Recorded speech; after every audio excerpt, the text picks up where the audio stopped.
President Bill Clinton and Melania Trump.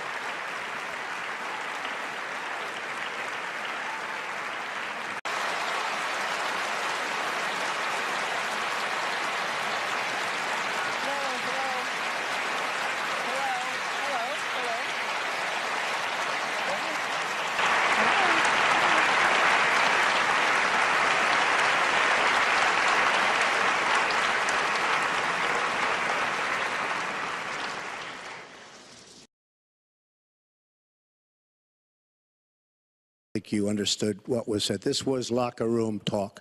I'm not proud of it. I apologize to my family. I apologize to the American people. Certainly I'm not proud of it, but this is locker room talk. The last presidential debate could have been rated as MA, mature audiences, per TV parental guidelines. Knowing that educators assign viewing the presidential debates as students' homework, do you feel you're modeling appropriate and positive behavior for today's youth? Well, thank you. Are you a teacher? Yes, I think that that's a very good question, because I've heard from lots of teachers and parents about some of their concerns about some of the things that are being said and done in this campaign. And I think it is very important for us to make clear to our children that our country really is great because we're good. And we are going to respect one another, lift each other up. We are going to be looking for ways to celebrate our diversity. And we are going to try to reach out to every boy and girl, as well as every adult, to bring them in to working on behalf of our country. I have a very positive and optimistic view about what we can do together. That's why the slogan of my campaign is Stronger Together. Because I think if we work together, if we overcome the divisiveness that sometimes sets Americans against one another, and instead we make some big goals, and I've set forth some big goals, getting the economy to work for everyone, not just those at the top, making sure that we have the best education system from preschool through college and making it affordable, and so much else. If we set those goals and we go together to try to achieve them, there's nothing, in my opinion, that America can't do. So that's why I hope that we will come together in this campaign. Obviously, I'm hoping to earn your vote. I'm hoping to be elected in November. And I can promise you, I will work with every American. I want to be the president for all Americans, regardless of your political beliefs, where you come from, what you look like, your religion.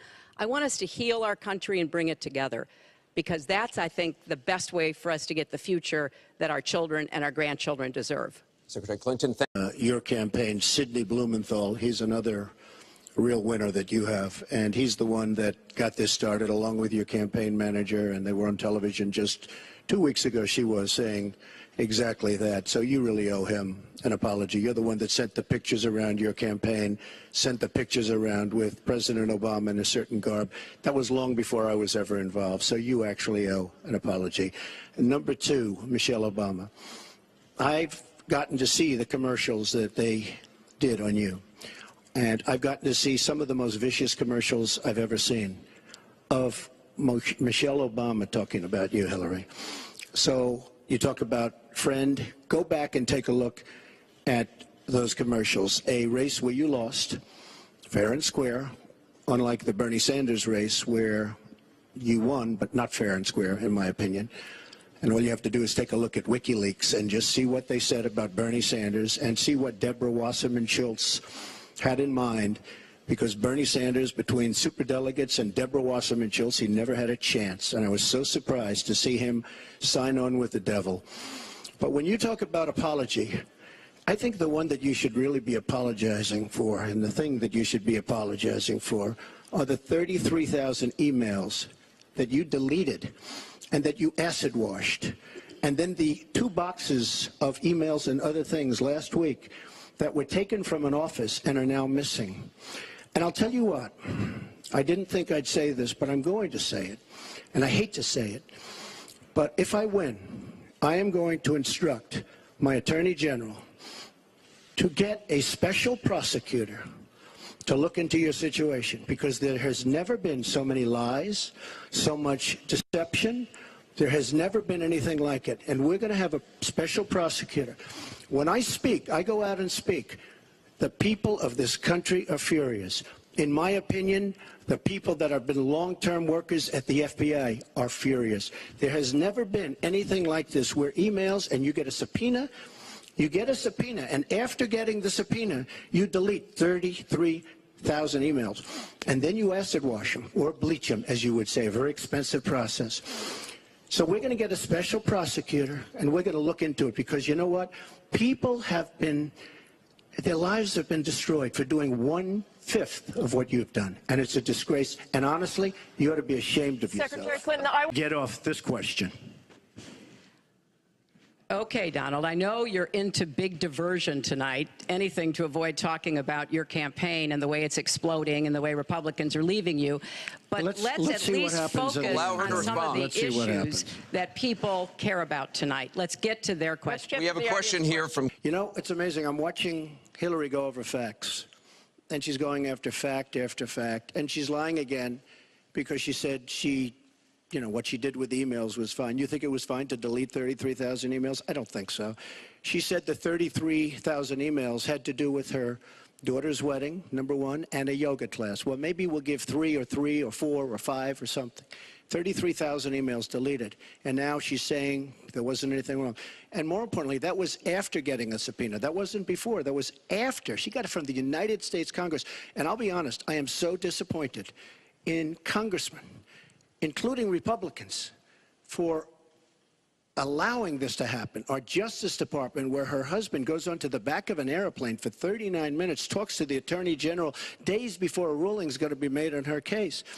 But for you to say that there was nothing wrong with you deleting 39,000 emails, again, you should be ashamed of yourself, what you did. And this is after getting a subpoena from the United States Congress. We have to move on. Secretary Clinton, you can respond, and then we got to move on. We want to give the audience a chance here. In jail, let alone after getting a subpoena from the United States Secretary Congress. Clinton, what about the other 15,000? Please allow her to respond. She didn't talk while you talked.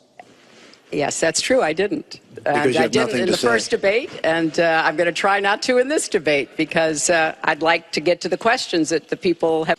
But Bill Clinton was abusive to women. Hillary Clinton attacked those same women and attacked them viciously. 4 of them are here tonight.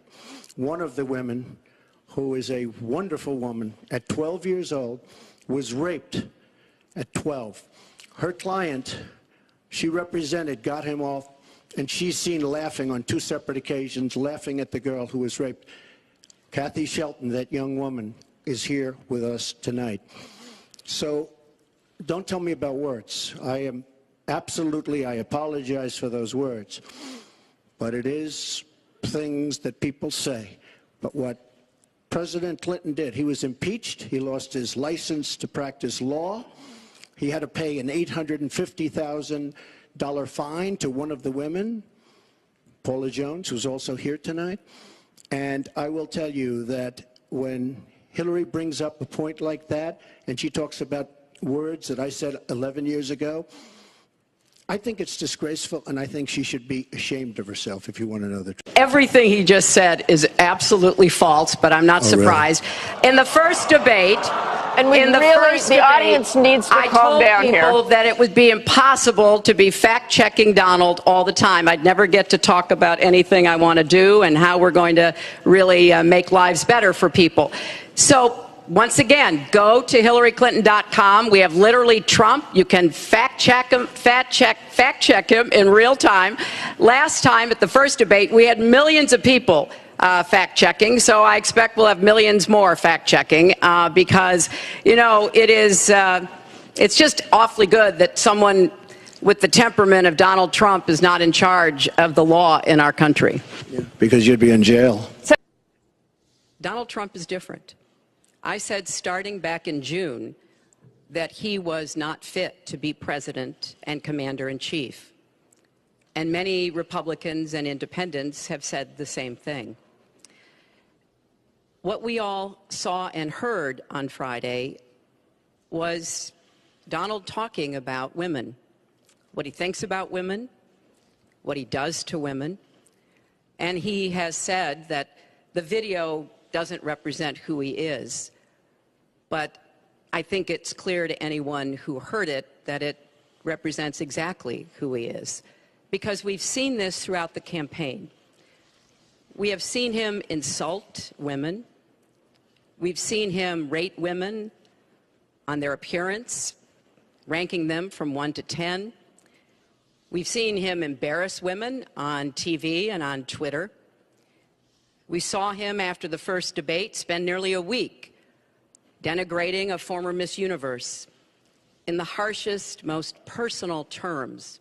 So, yes, this is who Donald Trump is. But it's not only women, and it's not only this video that raises questions about his fitness to be our president, because he has also targeted immigrants, African Americans, Latinos, people with disabilities, POWs, Muslims, and so many others. So this is who Donald Trump is. And the question for us, the question our country must answer, is that this is not who we are. It's just words, folks. It's just words. Those words, I've been hearing them for many years. I heard them when they were running for the Senate in New York, where Hillary was going to bring back jobs to upstate New York, and she failed.